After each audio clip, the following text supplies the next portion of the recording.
बिस्मिल्लाहिर्रहमानिर्रहीम। नाज़रीन इकराम, अस्सलाम वालेकुम। प्रोग्राम रूबरू में हम हाजिर हैं।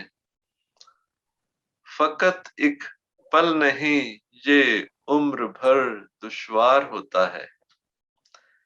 किसी के गम में जीना किस कदर दुश्वार होता है। किसी का हम सफर होना, किसी का मोतबर होना, बहुत आसान समझते हो मगर दुश्वार होता है। आज आपकी मुलाकात इस खूबसूरत कलाम की हामिल खूबसूरत शायरा से करवाते हैं। मेरी मुराद है मोहतरमा शाजिया आलम शाजी साहिबा, जो कि आज कराची पाकिस्तान से हमारे साथ शामिल हैं। हम आपको प्रोग्राम में खुशामदीद कहते हैं। अस्सलाम वालेकुम रहमतुल्लाह, कैसी हैं आप? वालेकुम अस्सलाम वरहमतुल्लाहि वबरकातुहू। हम ठीक ठाक हैं। कारवान शहर सुकन में आपको बहुत बहुत शुक्रिया, आपने हमें इसमें शामिल किया। कराची रोशनियों का शहर कहलाता था। मैंने भी अपनी जिंदगी के 17 साल 1973 से 90 तक मैं कराची में था, और 73 से 80 तक 81 तक तो ऐसा था कि हम पूरी रात कहीं भी घूमते रहें।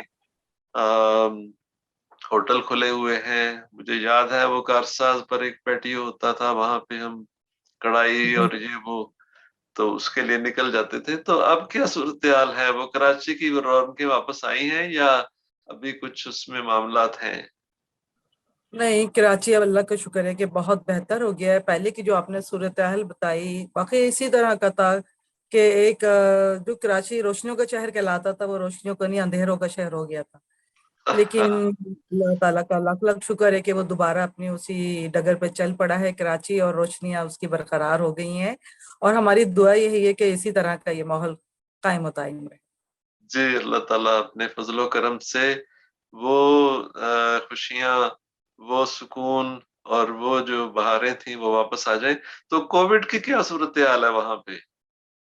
कोविड की सूरत हाल अब तो तकरीबन 0.96% के करीब आ रही है कि इतनी नहीं है, और पाबंदियां भी उठा ली गई हैं। जी लेकिन वो जी। ये कि अपने तौर पे इंसान प्रिकॉशंस लेता है कि मजमे में जा रहा है तो मास्क का इस्तेमाल करे। लेकिन मैं देख रही हूँ कि आजकल जो हॉस्पिटल्स में भी गर्मी के जिस शुरू हुई है, उसके हम्म। साथ साथ कफ का और ये फीवर का भी शुरू हो चुका है कि खांसी बुखार बहुत ज्यादा है यहाँ पर। और तो बस ये है कि भूलना नहीं चाहिए, एहतियात रखनी चाहिए कि हम लोग भी तो इतने बेपरवाह हो जाते हैं कि बस अब कोविड सही हो गया है तो इतना ख्याल ना करें। लेकिन अपने घर में भी बुजुर्ग होते हैं, तो उस लिहाज से हमें ऐसी जगहों पे जहाँ पर रश हो तो इज्तनाब करना चाहिए। एहतियात तो फिर भी लाजिम है। जी जी, बिल्कुल आपने सही कहा कि एहतियात करेंगे तो इसमें हमारा ही फायदा है। फायदा और है। जैसे कि आपने कहा कि मजमा हो तो वहां पे मास्क लगा के रखें, क्योंकि ये एक तरह की कौमी और इनफरादी दोनों तरह की जिम्मेदारियां हैं। हमने अपने आप को भी बचाना है, दूसरों को भी बचाना है।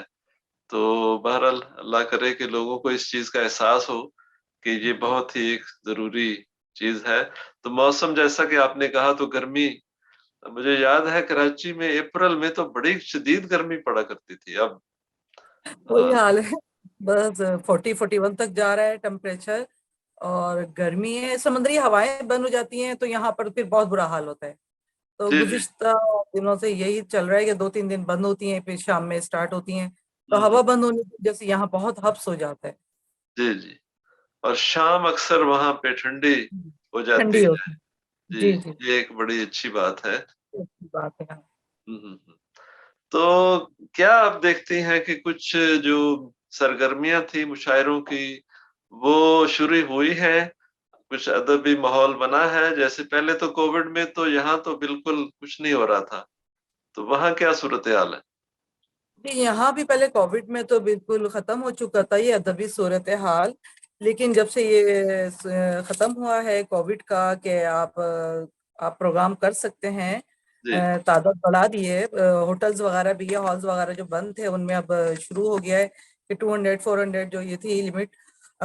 उसके बाद अदबी सरगर्मियां बहुत शुरू हो गई हैं। और पिछले हफ्ते जो कराची में मुशायरा हुआ साकिनाने पाकिस्तान मादम मिल्लत और कायद आज़म का, तो उसमें जो बाहर से भी शोरा आए, उनके आने के बाद भी और उनसे पहले भी मुशायरे चल रहे थे। अब अदबी नशिस्त हर जगह चल रही हैं और बरकरार हैं। देखिए लास्ट कल तक थी और अब ये रमजान शुरू हो गया, तो इंशाल्लाह इसके बाद भी ये बरकरार रहेंगी। लेकिन अदबी माहौल बहाल हो गया है और महफिलें शुरू हो चुकी हैं, लग रही हैं अदब की महफिलें। बहुत अच्छी बात है। ये तो जो इल्म अदब की तरवीज है, तरक्की है, वो इन महाफिल से ही वाबस्ता हुआ करती है। जब प्रोग्राम होते हैं तो फिर इसमें लोगों को शौक भी बढ़ता है, उसमें नए लिखने वाले भी आते हैं, उसमें फिर और भी जो सीनियर शुरा है उनसे मुलाकातें भी होती हैं, तो एक अच्छा माहौल बन जाता है। आपने अच्छा दुरुस्त कहा। माहौल बन जाता है। जी। तो ये मैं आपकी जो देख रहा था कि आप माशाल्लाह बहुत सारी तंजीमों से वाबस्ता है। मुझे हैरत हो रही है कि 1 दर्जन से ज़ायद तंजीमें हैं जिनसे आप वाबस्ता हैं, उनकी सरपरस्ती करती हैं और उनके साथ उनके प्रोग्रामों में। तो ये किस तरह कर लेती हैं? देखें आपकी जो आपकी एक प्रोफ़ेशनल ज़िम्मेदारी है, आप काम भी करती हैं। पहले तो ये बताएँ कि आपका क्या प्रोफ़ेशन क्या है? मुझे वो सही तरह से क्लियर नहीं हो सका। अ, मैं एक फार्मास्यूटिकल कंपनी है, उस इदारे में as a manager packing material and development job करती हूँ। जी, जी, जी। और जॉब के साथ साथ मैं इन इदारों में, जैसे आपने कहा कि इन तंजीमों से आपकी वाबस्तगी है और वाकई काफी सालों से है। मैं एज ए सोशल एक्टिविस्ट तकरीबन 15-16 साल हो गए होंगे मैं ये वर्क कर रही हूँ। जॉब तो पहले से कर रही थी। उसके बाद मैंने जब अपनी जिम्मेदारियों के बाद जो मेरा टाइम होता है, लोग जैसे छुट्टी होती है तो एंजॉय करते हैं, मैं सोचती हूँ कि मैं इन लोगों के साथ काम करूँ और उसमें मुझे दिली सुकून मिलता है। तो आपकी तो एन्जॉयमेंट यही है कि आप इन इन चीज़ों से वाबस्ता रहें, इनमें हिस्सा लें, तो यही आपकी एन्जॉयमेंट है। जी। मेरी एंजॉयमेंट है कि लोगों को मैं कि वो है ना, किसी का दुख बांट लेना भी ना एक बहुत बड़ी नेकी होती है।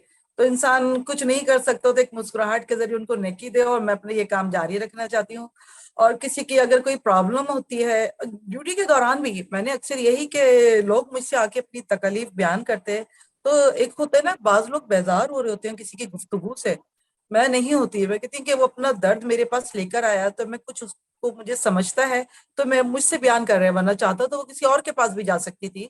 अगर वो मुझसे कह रही हैं तो उनका कोई मसला है, और उसको सुनना ही सबसे बड़ी बात है। उनको सुना और उनके लिए कोई राय देना या उनकी कोई तकलीफ दूर कर देना, तो ये मैं आज समझती थी कि ये बहुत अच्छी चीज है। और वो आज तक मेरे साथ चल रही है कि लोग अपनी प्रॉब्लम मुझसे शेयर करते हैं और उसका सोल्यूशन मांगते हैं, तो एक अच्छी चीज है। तो हमें खुद भी उनके पास जाना चाहिए।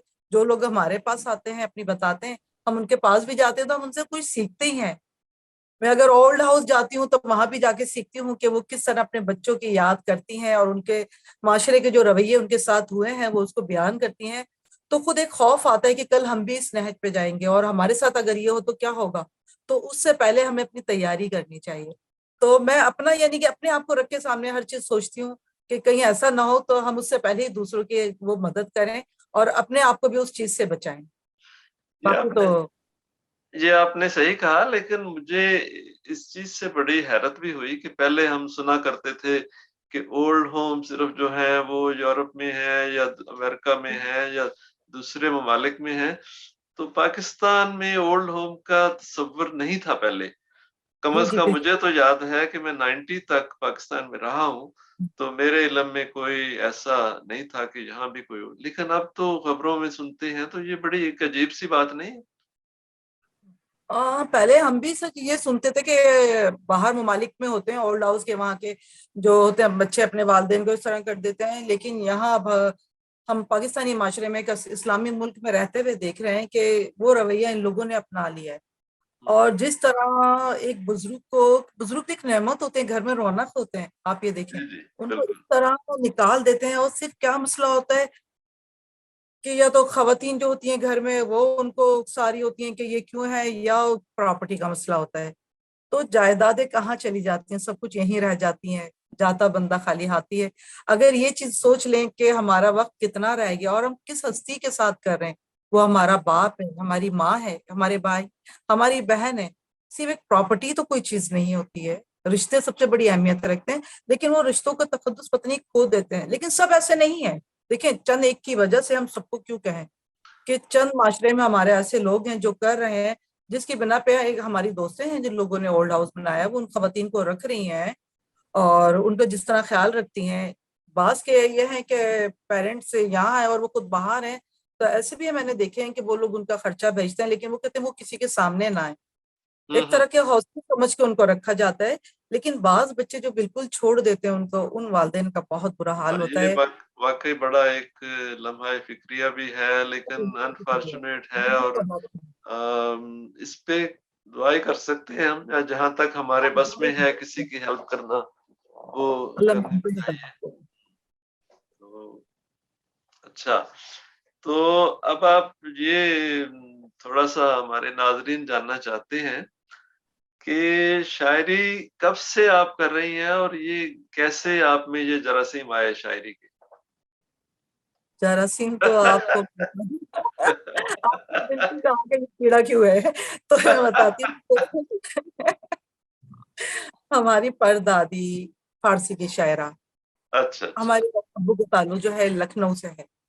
हुँ। और वो शायरा थी, तो बचपन में जब हम छोटे होते थे परदादी किताबें पढ़ती थी, और वही किताबें फिर दादी, दादी के बाद हम कोशिश करते कि हम भी तो पढ़ें ये क्या है, जबकि हमें उस वक्त अफसानों वगैरह का कुछ नहीं पता था, या तारीख की किताबें पढ़ रही होती थी, हमें कुछ नहीं पता होता, लेकिन हम किताब लेके बैठ जाते थे। तब हम नौनिहाल पढ़ते थे। हुँ, हकीम हुँ। मोहम्मद सईद का एक रिसाला है जो बचपन से और आज तक चल रहा है, बहुत प्यारा बच्चों का रिसाला, तो हम जी। वो पढ़ते थे। और उनकी देखा देखी वो शायरी करती थी, और वो फारसी की शायरा थी, दादी अफसाना निगार। तो हमें भी ये होता था कि सब घर में जब दादी के होते थे, कोई ना कोई कोई एक तरह से शेर सुना रहे, तो एक किताबों पे तबसरा हो रहा है, दादा तो अखबार पे बात हो रही है, तो हम भी उनमें बने सुन रहे होते थे। और अगर बोलते भी थे, कुछ गलत बोलते थे, तो हमें तस्हीह की जाती थी कि ये अल्फाज इस तरह अदा कीजिए। तो वो एक बहुत अदबी माहौल होता था।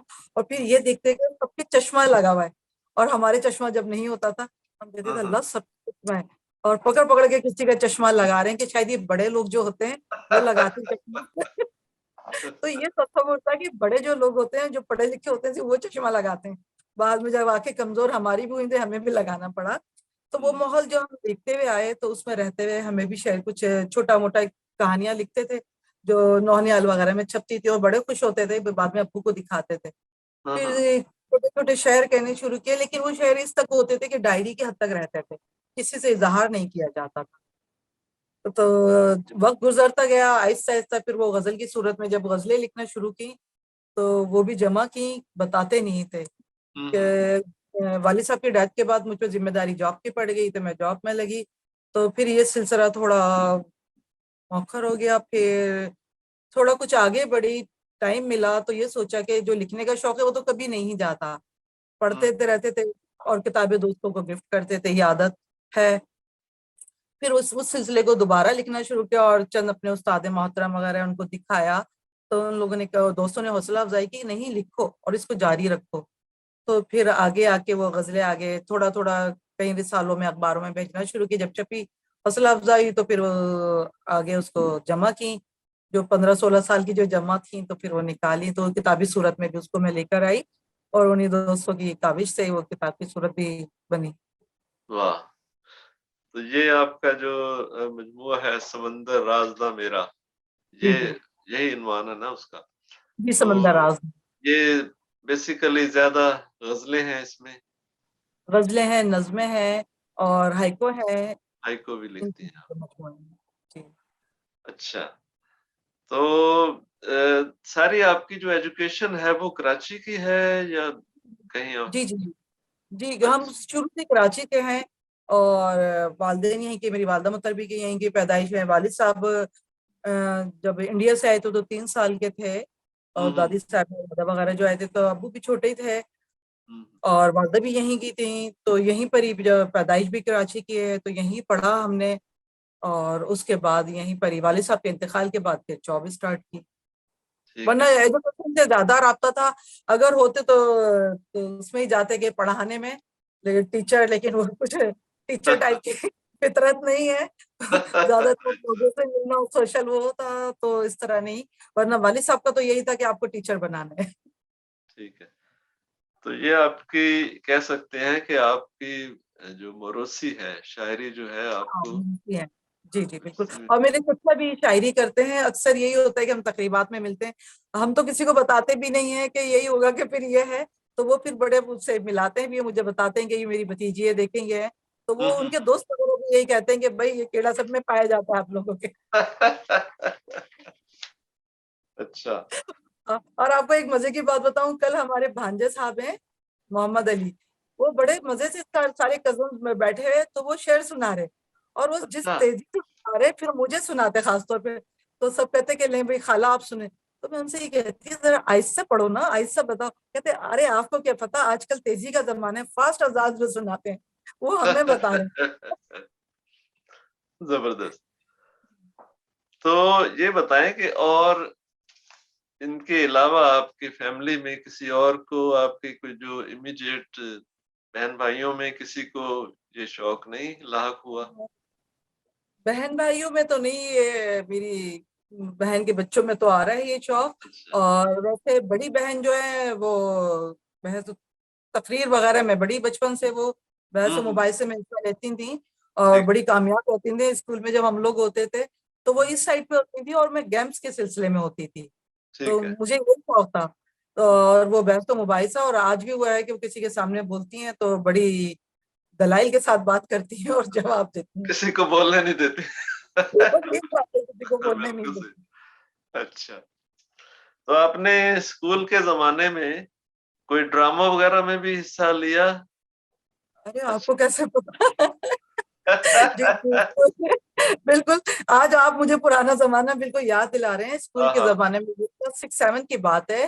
जी। स्कूल में जब ये होता था कि 9-10 के तलबा जाते थे तो उनके लिए एक प्रोग्राम होता था, हुँ, हुँ। तो उन ड्रामों में भी मैं हिस्सा लेती थी और अदाकारी करती थी। और उससे पहले ये होता था कि अब अपनी शरारतें अब शुरू हुई है तो सुनाती हूँ, कि स्कूल की जो टीचर होती थी जब वो कमरे से जाती थी, हमारी दोस्त हमें कहती थी शाजिया शुरू हो जाओ, और मैं जाके ब्लैक बोर्ड के सामने खड़े होकर उन टीचर की नकल उतारती थी, और वो बड़ी अच्छी होती थी। अब कोई साड़ी का अपना पल्लू इस तरह लाती थी और खड़ी होती थी, चौक से लिख रही होती थी, मैं उनके स्टाइल में आके पढ़ती थी, आप लोगों ने अभी काम शुरू नहीं किया, आप अपनी किताबें निकालें, और आज तो लग रहा है आप लोग पूरे ध्यान से नहीं पढ़ना चाहते। हुँ, एक हुँ। दिन बस शामत हमारी ये आई कि पीछे से वही टीचर जिनकी उतार नकल उतारने के लिए हमें पेश किया गया था सामने, हम खड़े हुए उनके उतार रहे, वो कमरे में आ गई, वो जब क्लास में शामिल आई तो उन्होंने आते ही ये कहा, और मेरी शक्ल देखी, और मैं तो बस खामोश की खामोश खड़ी हुई, तो कहेंगे शाबाश, उन्होंने बड़ी हौसला अफजाई की, शाबाश बहुत अच्छा। अच्छा, और फिर कहा अब आपका ये सजा बनती है, अब क्लास से जाके सामने खड़ी हो जाए। अच्छा।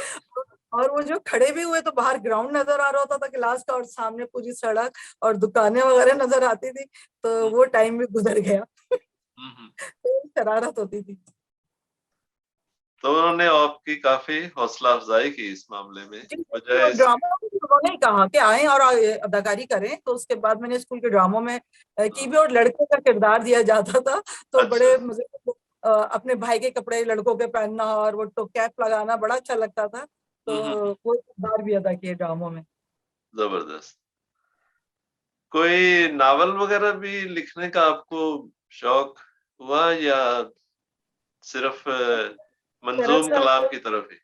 वाइस है कलाम की तरफ शौक तो है, लिखती हूँ, लेकिन आपने जिस तरह आपने कहा ना कि इतने मसरूफ होने के बाद किस तरह टाइम निकालती हैं, जब मैं पाकिस्तान से बाहर जाती हूँ तो बाहर जाके मैं उन नज़ारों को देखती हूँ हुँ, और हुँ। उनको कलम के जरिए पेपर पे उतारती हूँ, तो हुँ, हुँ। वो मेरी कोशिश होती है कि मैं उन उन सब चीजों को ना, बहुत बगौर, बाज लोग होते हैं सिर्फ घूम रहे होते हैं और देख जी, रहे जी। होते हैं, मैं उन चीजों को देख रही होती हूँ और उनके बारे में अगर मुझे जितनी भी मालूमात वहां के लोगों से या जो हमें दिखा रहे होते हैं मिलती है, मैं उसको नोट करती हूँ, और खुद एक तजस्सुस होता है पूछना, वो देखती हूँ, आने के बाद मैं उसको सफरनामे की शक्ल में थोड़ा थोड़ा लिख रही हूँ।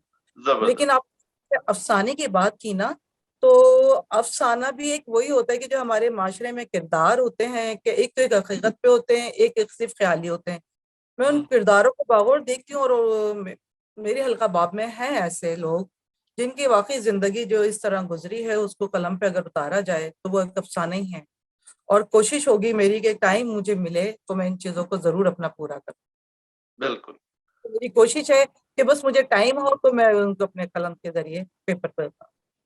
ठीक है, बहुत जी। अच्छा। अल्लाह करे कि आपको वक़्त मिले और आप तख्लीक करें इन चीज़ों को। हाँ, तो हाँ। अब ये है कि क्या आपको गुनगुनाने का नहीं कभी शौक हुआ? आवाज अच्छी ही नहीं है। नहीं, नहीं, ये किसने कहा आपको? नहीं नहीं, बचपन से यही पता है कि मेरी आवाज भारी है। कि एक आम गुलकारा की या नात पढ़ते थे, मेरी दादी और मेरी कजन्स वगैरह सब मिलाद शरीफ हुँ, पढ़ती हैं, हुँ। नाते पढ़ती हैं।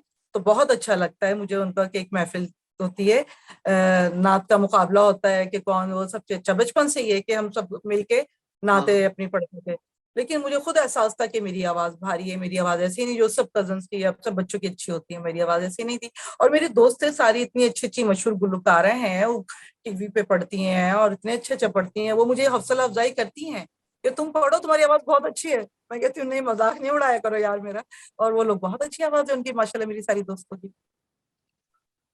बहरहाल मैं मेरे ख़्याल में तो अगर आप कोशिश करें तो जैसे देखिए ना, शौक। आपदा परवीन की आवाज़ भारी है ना, हम्म। तो कितना ज़बरदस्त वो गाती हैं। तो ये जी, आवाज़ भारी होना कोई रुकावट नहीं है। मैं यही समझती हूँ। नहीं, ऐसी बात नहीं है। आप देखें लता हमेशा मंगेशकर की मिसाल दी आवाज़। जाती है। जी, जी, हमेशा मुझे रेशमा साहब की मिसाल दी जाती है कि रेशमा साहिबा की हाँ, आवाज देखें कितनी रेशमा प्यारी है, है। आपदा परवीन है। जी, आप जिक्र करो, तो इवन कोशिश करो। जो इवन जो उसके अलावा जो हदीका कियानी की आवाज़ इतनी बारीक नहीं है, शायद जी, आपने नोट किया हो। वो भी इतनी मैं बारीक आवाज़ नहीं है। प्रोग्रामों में देखती हूँ, बहुत अच्छी है हाँ, आवाज। तो लेकिन क्या कमाल की वो गाती हैं। हाँ, बहरहाल देखा कि आनी की आवाज बहुत प्यारी। वैसे तो आपकी आवाज भी बहुत अच्छी है, जो जिस तरह हम सुनते हैं मुशायरों में भी। और आपकी आपकी आवाज आपने किया, कब से है ये, मैं कुछ ये सुनना अच्छा लगता है, आपकी आवाज तो बहुत प्यारी है। मुझे तो वो महफ़िलों में गाने गाने का शौक था जब स्कूल के ज़माने में। जी। तो ऐसे ही है ना, जैसे आपने कहा कि आपने ड्रामे में आपकी हौसला अफ़ज़ाई हुई, तो मेरी भी हौसला अफ़ज़ाई हुई। तो फिर वो दोस्तों की महफ़िलों में, स्कूल कॉलेज के ज़माने में ओपन स्टेज पर भी गाना, तो हाँ। उससे फिर एक ये है कि तर्ज़ मुझसे गाने गाने गा कर ही वो जो है ना तर्ज़ बनाने का जो अंदाज़ है, वो मुझे मिला। जी। तो कोई भी बहरहाल अब तो ख़ैर इतना वो नहीं रहा जो पहले बगैर तैयारी के, बगैर रिहर्सल के एनी टाइम मुझे अगर कोई कहा जाए कि अभी तुम ये गा दो, तो मैं गा दिया करता था। अब थोड़ा-सा मुझे थोड़ी प्रैक्टिस की ज़रूरत पड़ जाती है समटाइम्स। वो नहीं, मैंने पहल तो जहां सुने, आपकी जो भी गजल होती है, जिस मुशायरे में भी आप पढ़ते हैं, बहुत अच्छी होती है। और उसकी तर्ज यानी कि मुख्तलिफ ही होती है। और एक उसका जो पूरा जो चल रहा होता है शुरू से आखिर तक, वो अपने बहर में होती है, बहुत अच्छी होती है। बहरहाल आवाज भी बहुत अच्छी है और शायरी भी। बस ये शौक की वजह से मैं जब भी मुशायरे में पढ़ता हूँ, तो मैं उसको तरन्नुम से ही कोशिश करता हूँ जी जी। और लोगों के पसंद भी आती है, तो इसलिए मेरी भी कोशिश होती है कि लोगों को अच्छा लगे। क्योंकि ये जी। गाना या ये शायरी या ये जो आर्ट है, ये हमारे अपने तक महदूद रखने के लिए तो नहीं है ना, ये तो लोगों तक हमने इस मैसेज को पहुँचाना है, ये तो अवाम की मिल्कियत है।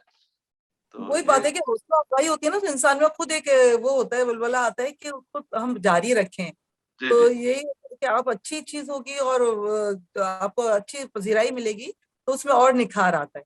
अब ये चीज। इसमें मेरे पेश-ए-नज़र ये भी एक एक ज़ाती कह लें या एक ज़ौक़ी सोच है मेरी कि जैसे जो गुलूकार गाना गाता है, तो एक दुखी दिल को एक सुकून मिलता है उसको सुन के। वो जी जी। बंदा कुछ देर के लिए, चंद लम्हात के लिए अपनी सारी चीज़ें भूल जाता है। तो वो उसमें खो के ना, उसको एक सुरूर आता है, उसकी रूह को सुकून मिलता है, वो एक सूदिंग इफ़ेक्ट होता है उस पर। तो मुझे खुद भी यानी गाने वाले को भी होता है। अब जब मैं कोई बहुत अच्छा मुझे लगा ना कि मुझे अच्छा गा रहा हूँ, तो मुझे खुद को भी मज़ा आता है सुनने में। हाँ, फीलिंग्स होती है हाँ, अपनी और। तो इसी तरह दूसरे जो सुनने वाले हैं, उनको अच्छा लगता है, तो ये मेरे ख़्याल में तो एक नेकी का काम है। नहीं, तो कोई इसलिए थोड़ी देर के लिए भी कोई खुश हो जाता है कि देखें जी, 3 से जी, जी। 5 मिनट सुन रहे हैं, तो ये बहुत बड़ी नेकी है। जी। बिल्कुल सही बात। तो मैं तो ये सोच के भी इसको जारी रखा हूँ, ठीक है। अब मुझे अगर काश कि अगर म्यूज़िक भी आता, बजाना, इंस्ट्रूमेंट बजाना आता तो और भी अच्छी बात थी, वो मुझे नहीं आता। तो हारमोनियम बाप लोग तो अपने उसी धुन के साथ खुद ही रखते हैं कि दूसरे को नहीं करने देते कि हारमोनियम खुद बजाते हैं। हाँ, लेकिन मुझे आता ही नहीं, मैंने कोशिश की, मुझे समझ नहीं आती उसकी कैसे बजाना है। कोई सिखा दे तो मैं सीख लूँगा। हाँ बिल्कुल, सीखने का मन तो जारी रहता है। शौक है हाँ। तो आप सीख लेंगे। चले, ये भी कोशिश करूँगा। जी अच्छा, जी। तो ये बताएँ कि आप शायरी में किसी असातिज़ा से, किसी बड़े शायर से मुतासिर हैं, या उसकी आप जो है उसकी बहर में लिखती होंगी? मुझे फैज अहमद फैज, जी। फराज साहब, मिर्जा गालिब, हुँ, हुँ। अदा जाफरी, परवीन शाकिर, मुझे ये अपने बहुत पसंद है, इनकी शायरी बहुत पसंद है और मैं इनसे बहुत कुछ सीखती हूँ। हुँ, हुँ। गालिब की शायरी का आप देखें कि एक अपना अंदाज है। जी, जी। और बहुत उनकी गजलें आज तक ये देखें, हर उस पे होती हैं कि आप हजारों ख्वाहिश ऐसी कि हर ख्वाहिश पे दम निकले। एक ही शेर उनका ऐसा है कि आप पढ़ें तो फिर वो हो जाता है। अल्लामा इकबाल हैं, हुँ, हुँ। खुद ही को कर बुलंद इतना।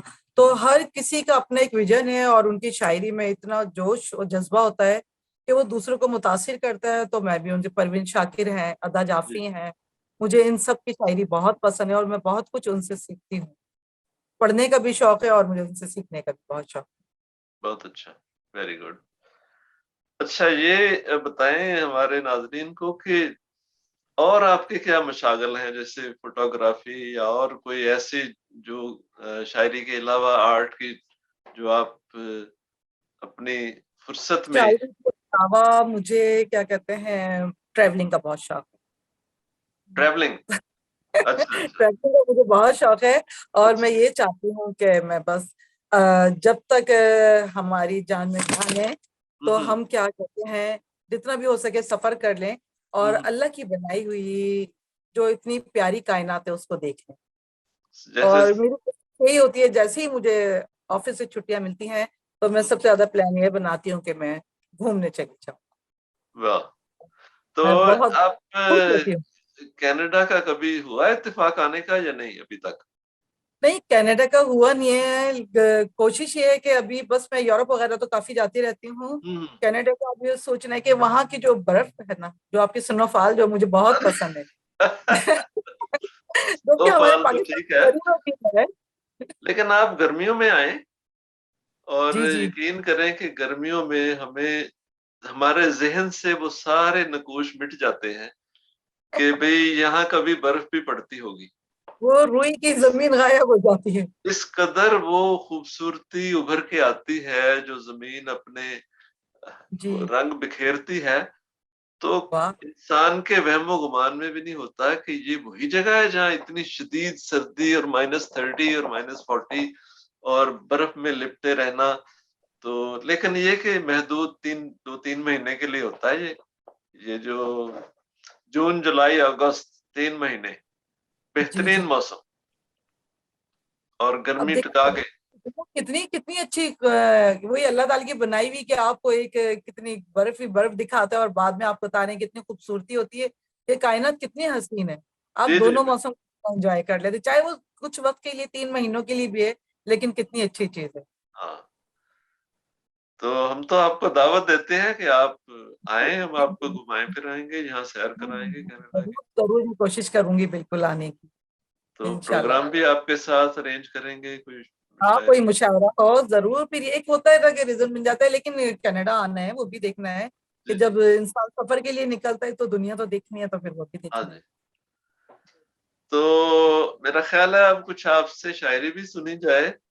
हमारे नाज़रीन सुनना चाहेंगे कि कुछ, सबसे पहले तो ये कि आपने जब आपने लिखना शुरू किया, तो आम तौर पे ये सवाल पूछा जाता है कि पहली ग़ज़ल आपने कब लिखी, किस उम्र में लिखी, वो अभी तक आपके ज़हन में है, कहीं महफ़ूज़ है या नहीं है?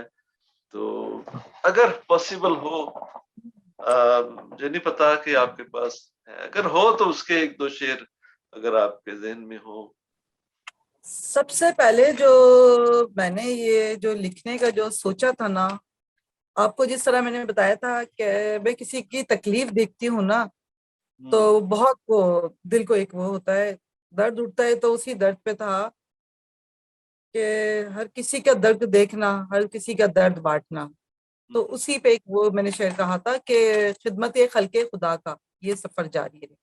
हम्म। तो वो ये भला क्या सोचना, कौन अपना गैर है, वाह। काम एक दूजे के आना ही तो कार है खैर है। तो बहुत। बस ये वो था, पहली सोच मेरी थी कि हम्म। इसको जारी रखना चाहिए। और लोग कहते हैं ना कि आशिकी या ये मोहब्बत में ये होता है, ये जरूरी नहीं है। देखिए, फीलिंग्स तो आपको किसी को किसी भी मूड में आ सकती है। जी जी जी। वो है कि इंसान में होती है, लेकिन मुझ में यासियत ज्यादा है, तो वो चीज होती है। लेकिन नए दिनों की आस भी होती है, तो हिजर और विसाल तो जारी रहता है ना। जी जी। तो वो तो वो उसमें ही डूबी हुई होती है। तो ये चीज होती है। ठीक है।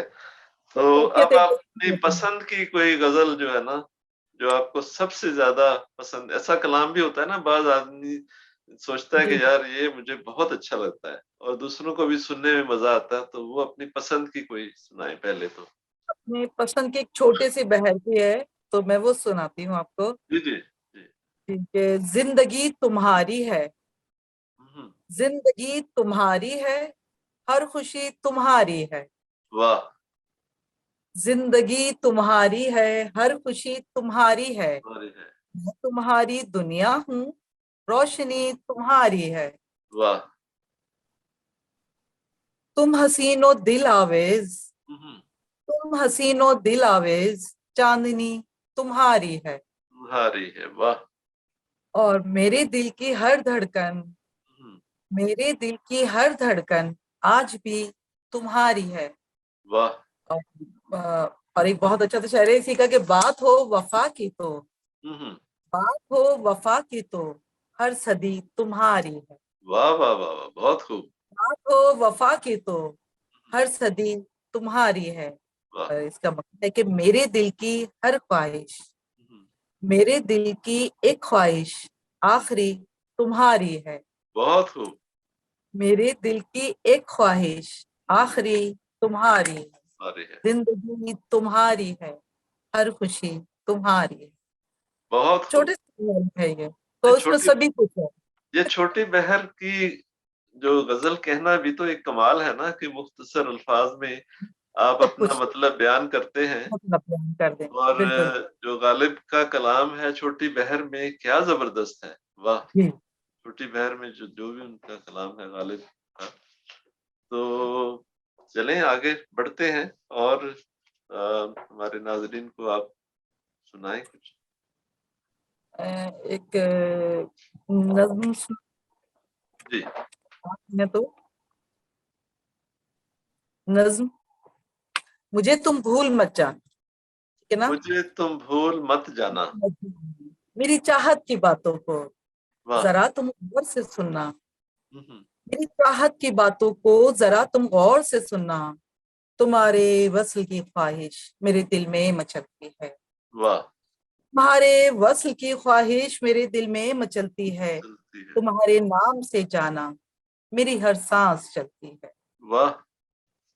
तुम्हारे हिजर की सोचे, तुम्हारे हिजर की सोचे बहुत मुझको सताती हैं, बहुत दिल को दुखाती हैं, बहुत मुझको रुलाती हैं। वाह।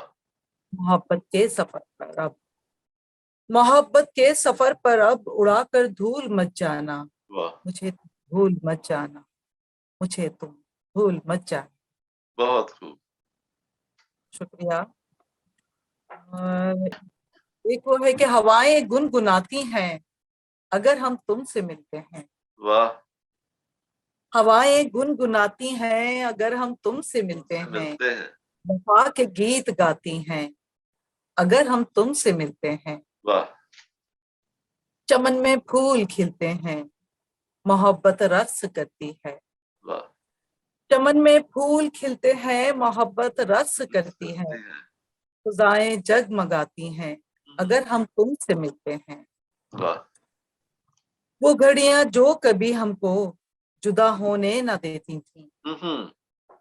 वो घड़ियां जो कभी हमको जुदा होने न देती थी, हम्म। गले हमको लगाती हैं वाह, अगर हम तुमसे मिलते हैं। बहुत खूब। गले हमको लगाती हैं अगर हम तुमसे मिलते हैं।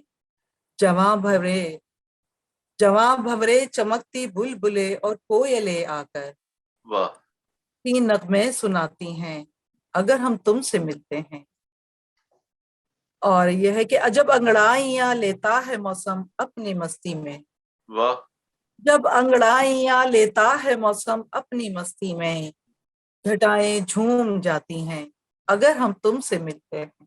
वाह, घटाएं झूम जाती हैं अगर हम अगर तुमसे। तुमसे मिलते हैं। और एक वो है, भाई को सुनाना चाहूंगी मैं कि हम्म, खिलते ताजा फूल, हम्म, खिलते ताजा फूल हम्म, शाख से तोड़ के कर ली हमने, हम्म, जाने कैसी फूल। हम्म, खिलते ताजा फूल शाख से तोड़ के कर ली हमने, हम्म, जाने कैसी फूल। वाह, और एक है कि जहां से प्यारे लोग, हम्म, जहां से प्यारे लोग देखा है कि बन जाते हैं अक्सर जहाँ का रोग। वाह, वाह, जहां से प्यारे लोग हम्म, देखा है कि बन जाते हैं अक्सर जहाँ का रोग। वाह, वाह, वाह, और कहाँ हो तुम, हमारी आंख में जाना हम्म, तुम्हारे ख्वाब रहते हैं। वाह, हमारी आंख में जाना तुम्हारे ख्वाब रहते हैं, हंसी महताब रहते हैं। हम्म, तुम्हारे ख्वाब से ताजा, वाह, तुम्हारे ख्वाब से ताजा हमारी रात रहती है। वाह, हमारी लब पे अब हरदम तुम्हारी बात रहती है। बहुत खूब, बहुत खूब। तुम्हारे ख्वाब से ताजा हमारी रात रहती है। रात रहती। हमारे लब पे अब हरदम तुम्हारी बात रहती है। वाह, तुमने हमसे कही, हम्म, जो तुमने हमसे कही थी वस्ल लम्हों में, कि हम्म, तुम मेरी मोहब्बत हो, मेरी चाहत इबादत हो, मेरे ख्वाबों की जन्नत हो, फकत मेरी जरूरत हो। कि तुम मेरी मोहब्बत हो, मेरे ख्वाबों की जन्नत हो, मेरे ख्वाबों की जन्नत हो, फकत मेरी जरूरत हो। मैं कैसे भूल सकता हूँ, मैं कैसे भूल सकता हूँ कि तुम तो मेरी मोहब्बत हो। वाह, यकीन हमको, यकीन हमको मोहब्बत का दिलाकर, अब कहाँ हो तुम, वाह, अब कहाँ हो तुम। आपके कलाम में जिंदगी पाई जाती है। मैंने ऑनेस्टली इसमें एक रंग है, जिंदगी है, रोशनी है, खुशबू है। तो ये एक खासा है आपके कलाम का। मैं सही कह रहा हूँ ना? तो आप सही कह रहे हैं कि मैं जिंदगी की बस तलाश रहती है, एक खुशी की तलाश रहती है, हाँ, जिंदगी की तलाश तलाश रहती है। रहती है। दोस्त खो जाते हैं मगर फिर भी, हाँ, हाँ, दोस्त खो जाते हैं मगर फिर भी हम्म, दोस्ती की तलाश रहती है। तलाश रहती है। दोस्ती की तलाश रहती है। और सुनाइए। और सुनाए कि फूल बनकर जो मुझको महका दे, हाँ, फूल बनकर जो मुझको महका दे, इस हम्म, कली की तलाश रहती है। वाह, और जो शाजिया कौन लोग हैं वो जिन्हें, हम्म, शाजिया कौन लोग हैं वो जिन्हें वो जिन्हें, आदमी की तलाश रहती है। हम्म, शाजिया कौन लोग हैं वो जिन्हें जिन्हें, आदमी की तलाश रहती है। वाह, खुशी की तलाश रहती है, हम्म, जिंदगी की तलाश रहती है। वाह, और यही है कि वक्त के साथ साथ फिर शायरी में फिर चेंजिंग भी आती है। तो जी, फिर के दिल अंदर से तन्हा, फिर वही है कि जब तन्हाई होती है कि दिल अंदर से तन्हा हम्म, अच्छा लगता है। वाह, दिल अंदर से तन्हा अच्छा अच्छा लगता, लगता है। जैसे खाली कमरा अच्छा लगता है। हाँ, हाँ, हाँ, हाँ, जैसे खाली कमरा अच्छा अच्छा लगता लगता है। है। बात अगर है, बात अगर कुछ है तो वो हम्म, एहसास की है। बात अगर कुछ है तो वो एहसास की है।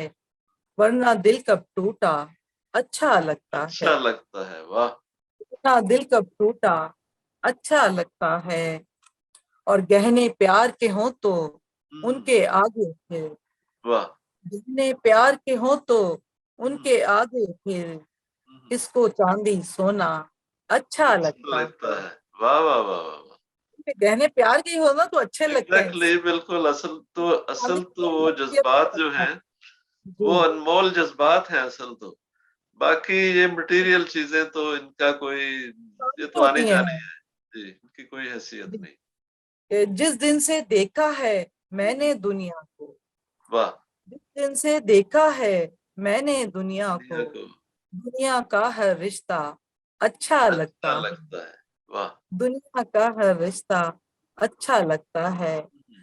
कि उसका साथ मयस्सर हो तो शादी फिर, हम्म। उसका साथ मयस्सर हो तो शादी जल्दी। फिर, सूरज में भी चलना अच्छा आहा, लगता क्या बात है। फिर से सूरज पढ़िए। में भी बहुत चलना खूबसूरत। वाह। अच्छा लगता है।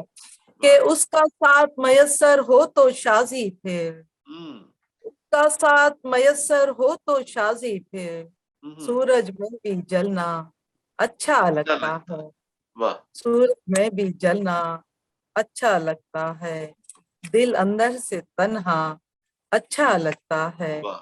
जैसे खाली कमरा अच्छा लगता है। वाह। बहुत खूबसूरत। बहुत खूबसूरत। बहुत अभी शुक्रिया। हमारे पास तकरीबन 10 मिनट और हैं। तो हम्म। हमारी कोशिश होगी कि 10 मिनट में हम प्रोग्राम, तो आप कोई और सिलेक्ट कर लें, कुछ और कलाम। हाँ नहीं, तो मैं आपको सुना देती हूँ कि वक्त के साथ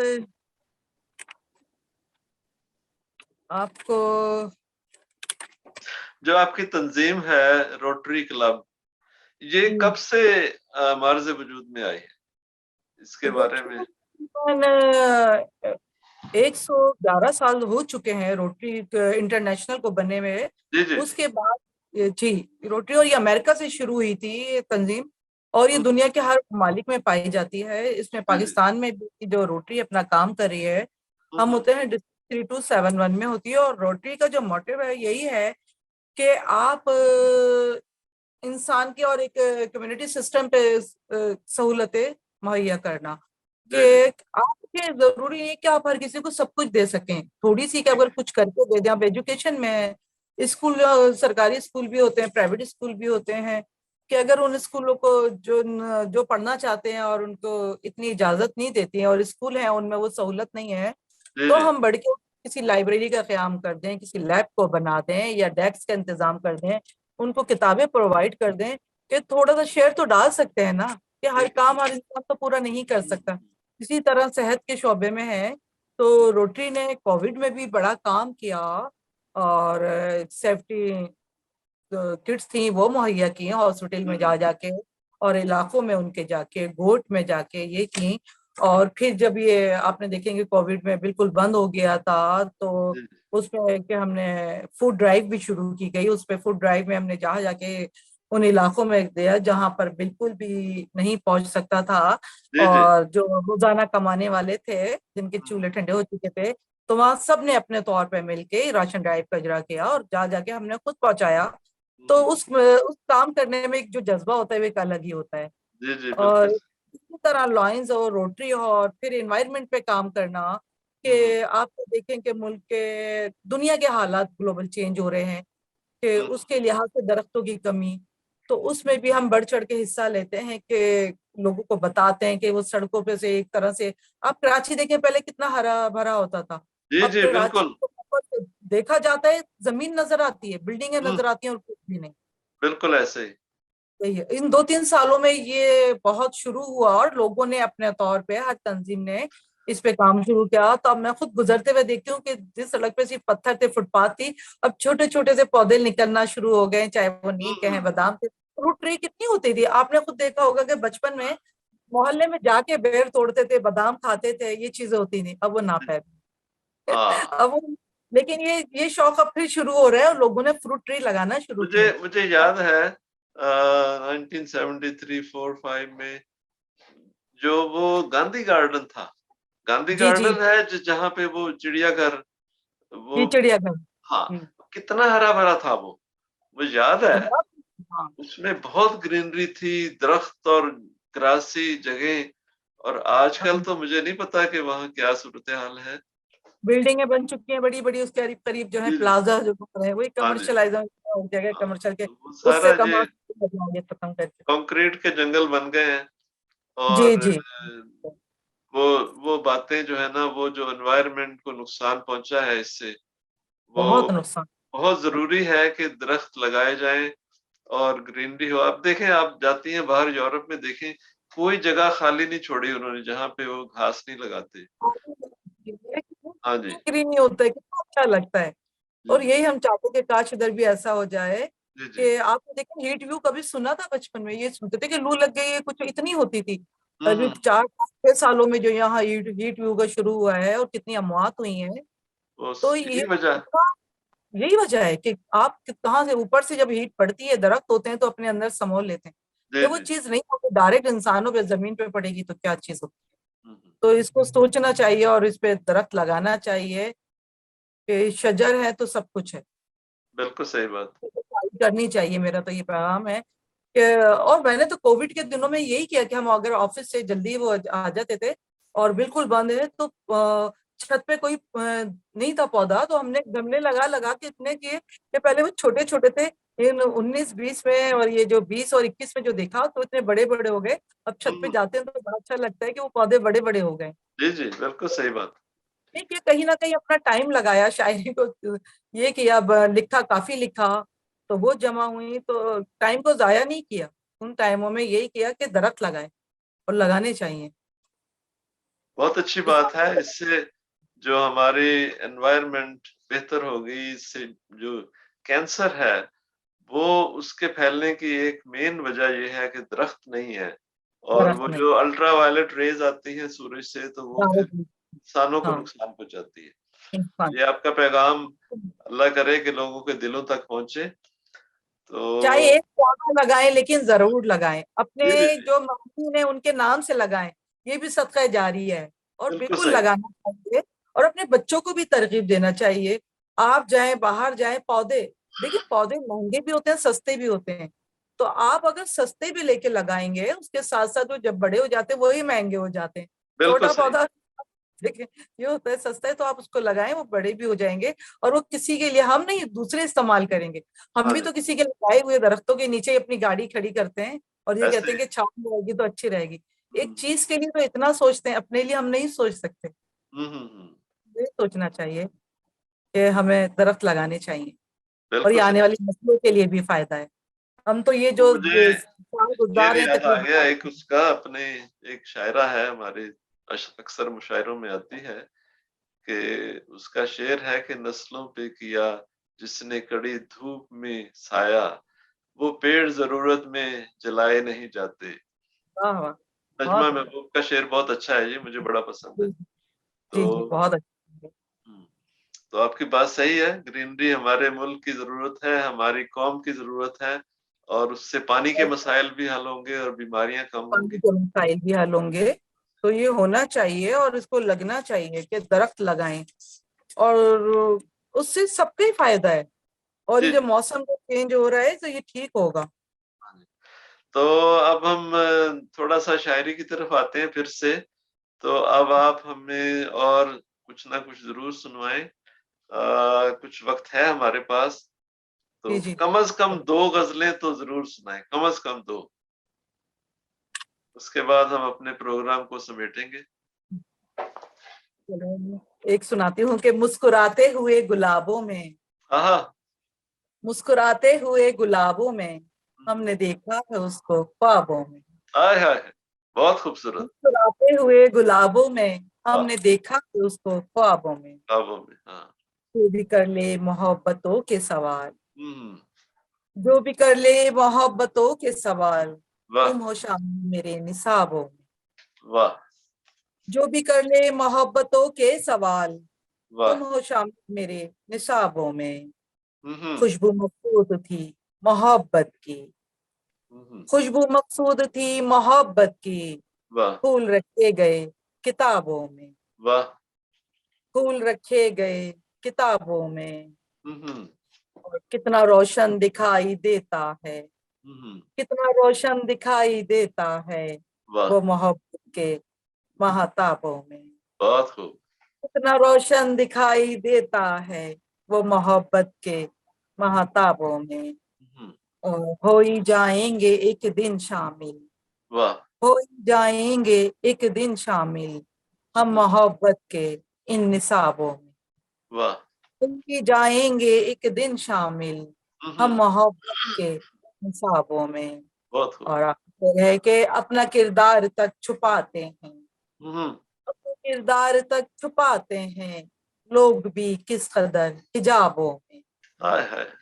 किरदार तक छुपाते हैं लोग भी किस कदर किस कदर है हिजाबों, ख्वाबों में। बहुत खूब। मुस्कुराते हुए गुलाबों में, वाह। हमने देखा है उसको ख्वाबों में। मुझे अपना एक शेर याद आ गया कि जब भी उसने नहीं, गुलाब भेजा है, प्यार तो बेहिसाब भेजा वाह वाह है। वाह। तो ये, चले एक और चलो, गजल। अब आप एक और गजल सुनाइए तो फिर। कि यह है कि किसी को भुलाना जरूरी है, किसी को भुलाना जरूरी नहीं है, किसी को भुलाना जरूरी नहीं है, सितम खुद पे ढाना जरूरी नहीं है, वाह वाह वाह वाह वाह। खुद बहुत पे खूब। ढाना जरूरी नहीं है, वो जिसमें मोहब्बत ना हो ऐसा नगमा, वो हम्म। जिसमें मोहब्बत ना हो ऐसा नगमा, सुनो गुनगुनाना जरूरी नहीं है, वाह सुनो गुनगुनाना जरूरी नहीं है, नई मंजिलों पर नए रास्तों से, नई मंजिलों पर नए रास्तों से मुसाफिर का जाना जरूरी नहीं बेशक। है, मुसाफिर का जाना जरूरी नहीं है, जो खुद आजमाइश बने हो जहाँ की, जो खुद आजमाइश बने हो जहाँ की, उन्हें आजमाना वाह, जरूरी नहीं है, बहुत खूब। उन्हें आजमाना जरूरी नहीं है, हम्म सभी डूबते हैं समंदर में गम के, हम्म। सभी डूबते हैं समंदर में गम के, सभी को बचाना हाय हाय हाय। जरूरी नहीं है, सभी को बचाना जरूरी नहीं है, और मोहब्बत है किस्सा अगर कोई शाजी, हम्म। मोहब्बत है किस्सा अगर कोई शाजी, तो सबको सुनाना जरूरी नहीं है, तो सबको सुनाना जरूरी नहीं है, किसी को बुलाना जरूरी नहीं है। अब आपने देख लिया होगा, मैंने सुना दिया थोड़ा सा गुनगुना के नहीं, जो गुनगुना के आपने अच्छा लगा, बहुत अच्छा लगा इसको। मुझे तो इसमें कोई प्रॉब्लम नहीं लगा, बेहतरीन है। तो कोशिश करें तो और ज्यादा निखार आ जाएगा। जी जी लेकिन कोशिश करिए, हाँ जी, लेकिन तलफ्फुज़ में हाँ तो बहरहाल नहीं पड़ता। अच्छा लगा हम्म, ये। आप जब जब तरन्नुम से या इस तरह लहन में पढ़ा जाए मुशायरे में, तो जी जी बाज़ औक़ात ऐसे होता है कि जो सुनने वाले हैं उनका ज़हन शेर से हटके वो लहन की तरफ ज्यादा चला जाता है, जी और जी वो उसमें मगन हो जाते हैं, तो उस शेर का मजा दुबाला हो जाता है। जी तो जी बाद बिल्कुल में सही कहा बेशक उनसे, अरे उनसे बेशक बाद में आप पूछे कि आपको शेर समझ आई, तो वो कहेंगे कि शायद हमें पता नहीं चला, लेकिन हम इतने उसमें मगन हो गए कि वो एंजॉय एंजॉय करते हैं लोग। जब भी तो कहते हैं ना कि मौसीकी रूह की ग़िज़ा है। देखिए ना, बिल्कुल, मौसीकी ये सही बात है। हाँ, वो होती है। ये दुरुस्त है। अब अगर हुँ, इसी मिसरे को मैं अगर अ, पहला शेर पढ़े ज़रा, मैं देखूँ क्या कैसे मैं पढ़ूँगा, अगर फ़र्ज़ करें मैं पढ़ूँ। किसी को भुलाना ज़रूरी नहीं है। किसी को भुलाना ज़रूरी ज़रूरी नहीं। नहीं है। दूसरा मिसरा क्या है? हम खुद पे ढाना ज़रूरी नहीं। सितम खुद पे ढाना, ज़रूरी नहीं है। सितम खुद पे ढाना ज़रूर। किसी को भुलाना ज़रूरी है। हुँ। तो अगर मैं पढ़ूँ, फ़र्ज़ करें, तो मैं ऐसे पढ़ूँगा।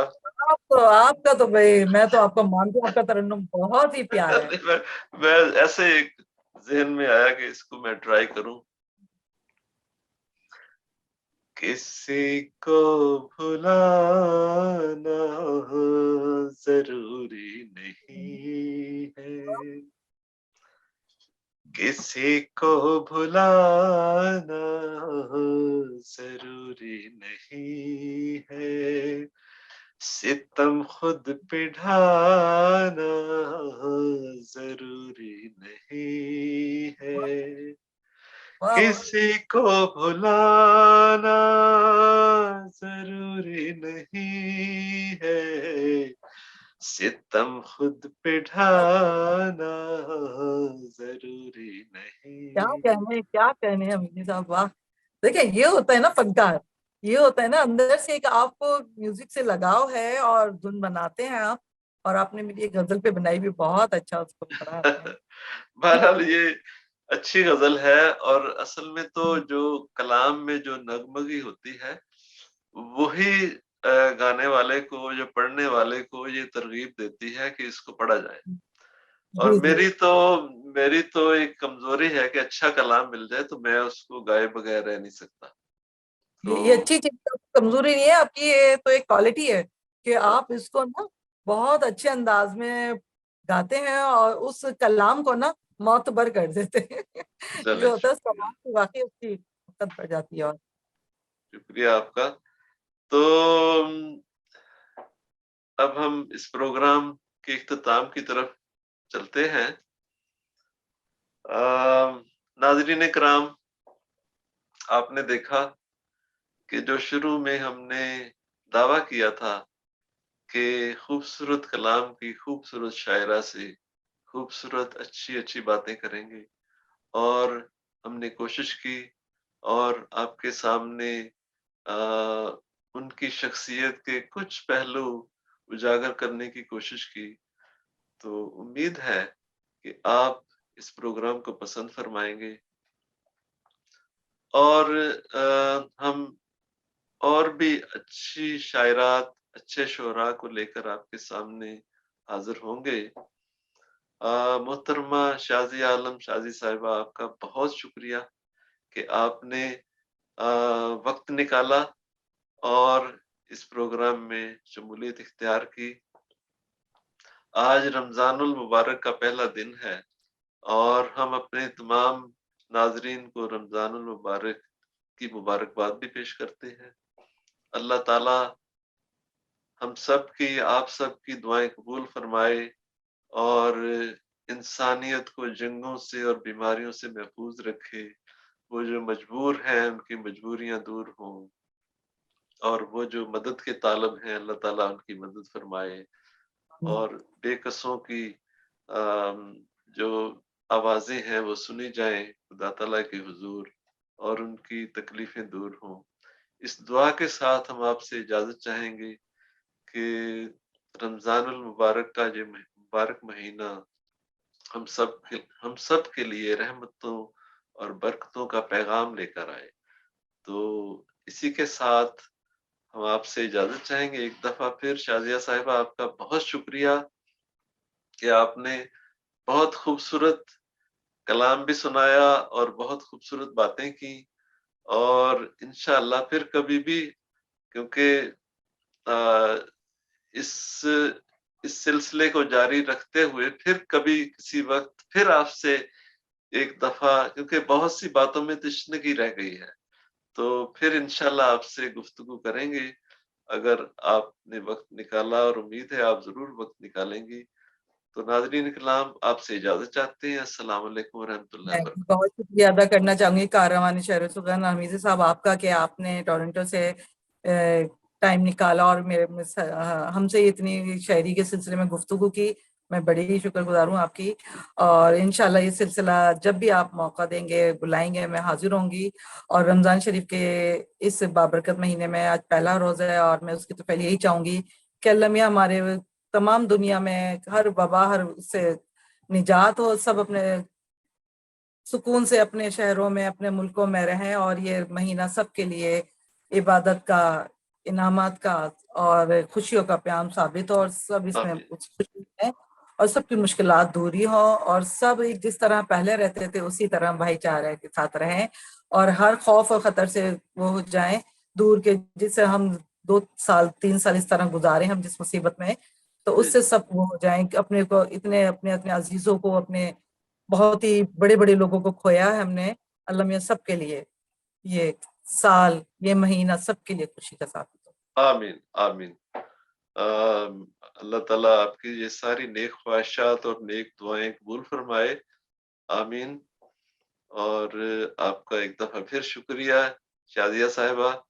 और शायरों में तो मुलाकात हो ही जाती है, लेकिन इस तरह बिलमुशाफ़ा गुफ्तगू का मौका कम मिलता है।